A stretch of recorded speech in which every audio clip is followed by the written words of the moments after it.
अस्सलाम वालेकुम रहमतुल्लाह, वेलकम बैक। सो आज का जो वो है एनाटॉमी ऑफ हिप जॉइंट। लेकिन एनाटॉमी एक्सप्लेन करने से पहले हम थोड़ा बहुत इसके बारे में जानते हैं कि हिप जॉइंट बनता कैसे है, किन किन के दरमियान हिप जॉइंट बनता है, इसका काम क्या है, थोड़ा बहुत वो उसके बारे में समझते हैं और उसका जो सारे जानते हैं। लेकिन अभी टू सम एक्सटेंट मुझे लगता है कि एक नया सा पॉइंट है हमें सीखने के लिए।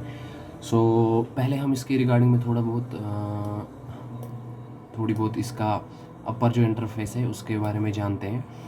तो चलिए हम चलते हैं। जो ये हमारा हिप जॉइंट है यहाँ पे, इसे हम बॉल एंड सॉकेट जॉइंट भी कहते हैं, ball and socket joint. Okay, इसका साइंटिफिक नाम जो साइंटिफिकली रेफर्ड किया गया है इसका नाम, तो उसे हम एस्टिब्यूलर फिमोरल जॉइंट कहते हैं। It is because the joint is between acetabulum and femoral head, that is called acetabular femoral joint. ये जॉइंट जो है ये एस्टिब्यूलम एंड फिमोरल हेड के दरमियान बनता है, इसके बाद ये हिप जॉइंट बनता है। ठीक है, तो ये जो हमारा पोर्शन है एस्टिब्यूलम में, आपको आगे इसके जो एनाटॉमी है वो आपको अच्छे से एक्सप्लेन हमारा यहाँ पे है। ये है हमारा हेड, ठीक है। ये जो यहाँ पे है ये एस्टिब्यूलम है, तो और ये जो यहाँ फिमोरल हेड है, ठीक है। When the femoral head and acetybulum is combined, then this is called the acetibular femoral joint। इसका पहला पॉइंट है इसका, इसे हम बॉल एंड सॉकेट जॉइंट भी कहते हैं, नंबर 1। नंबर 2 जो साइंटिफिकली रेफर्ड इसका नाम किया गया है वो एस्टिब्यूलर फिमोरल जॉइंट कहा गया है, ठीक है, उसे हम ऐसे कहते हैं। तो तीसरा जो पॉइंट है हमारा, जो ये हिप जॉइंट है, हिप जॉइंट किस किस से बनता है, एक तो ये एस्टिब्यूलम और दूसरा फिमोरल हेड, इनसे बनता है ये हिप जॉइंट, ठीक है। तो इसके बाद इसका काम क्या है, इसका काम है हमारा जो वेट वगैरह है, बैलेंस वगैरह है, वो इसे मेंटेन करता है, ठीक है, हमें सपोर्ट करता है, चाहे हम रनिंग में हो, चाहे हम वॉकिंग में हैं, ठीक है, चाहे हम दौड़ते हैं, चाहे हम चलते हैं, चाहे हम उठते हैं बैठते हैं, एवरी मतलब सिचुएशन ये हमें क्या करता है, सपोर्ट करता है। तो चलिए हम चलते हैं आज की जो एनाटॉमी है hip joint, anatomy of hip joint. तो हम करते हैं स्टार्ट अपना क्लास आज का। तो ये जो हमारा ऊपर वाला ये कर्व्ड शेप्ड यहाँ पे है, तो इसे हम क्या कहते हैं, इसे हम कहते हैं इलियम, ठीक है। क्या कहते हैं, इलियम, ठीक है।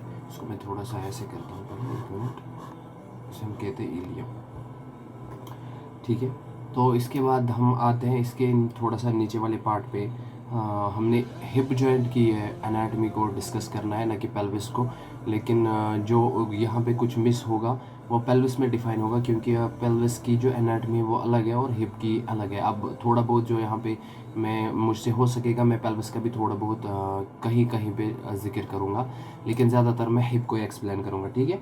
तो इसके बाद आते हैं, हाँ, ये जो हमारा पोर्शन है इसको हम कहते हैं पेल्विस। ये जो हमारा यहाँ का पोर्शन पूरा का पूरा पोर्शन रहता है इसको कहते हैं हम पेल्विस, ठीक है। क्या कहते हैं, पेल्विस। तो इसके बाद आते हैं हम थोड़ा सा नीचे, अब हिप जॉइंट पे बात करते हैं। एज यू नो, मैंने पिछली वीडियो में बोला है कि ये जो हमारी यहाँ पे बोन है इसे हम फीमर कहते हैं, ठीक है। तो ये हमारी फीमर, ये वाला जो पोर्शन है इसका, ये क्या है, फिमोरल नेक, क्या है, फिमोरल के नाम से जानते हैं, ठीक है। वो जो नेक्स्ट पार्ट है वो ये है, और इसको हम कहते हैं फिमोरल हेड। क्या कहते हैं, फिमोरल हेड, ओके। तो इसके बाद जो हमारा पार्ट आता है वो है यहाँ पे, ये जो आपको यहाँ पे उभरी हुई चीज़ दिखाई दे, ये वाला पोर्शन, ये जो थोड़ा सा उभरी हुई चीज़ दिखती है इसे कहते हैं क्या, लेसर ट्रोंचेंटर, ठीक है। इसे लेसर ट्रोंचेंटर के नाम से जानते हैं। ये जो हमारा यहाँ पे पोर्शन है इसे कहते हैं ग्रेटर ट्रोंचेंटर, ठीक है। क्या कहते हैं, ग्रेटर ट्रोंचेंटर इसे कहते हैं। हमारा हिप जॉइंट है ये बॉल एंड सॉकेट जॉइंट है, ठीक है। यहाँ पे जो इसका पोर्शन है जिसमें ये बंधा रहता है इसको हम कहते हैं एस्टिब्यूलम। जो हमारा हिप जॉइंट और जो पेल्विस का एस्टिब्यूलम है इसके दरमियान एक कार्टिलेज होती है जिसे हम कहते हैं आर्टिक्यूलर कार्टिलेज, ओके। तो ये हमारी थोड़ी बहुत एनाटॉमी हो गई है इस हिप जॉइंट की। मैं कोशिश करता हूँ आपके कम समय में आपको ज़्यादा इन्फॉर्मेशन देने के लिए, इसीलिए मैं इस वीडियो को शॉर्ट बनाता हूँ। अदरवाइज़ खींचना मुझे भी आता है और मैं भी बड़ा वीडियो बना सकता हूँ, okay. So thank you so much for watching. Have a nice day. Thank you so much.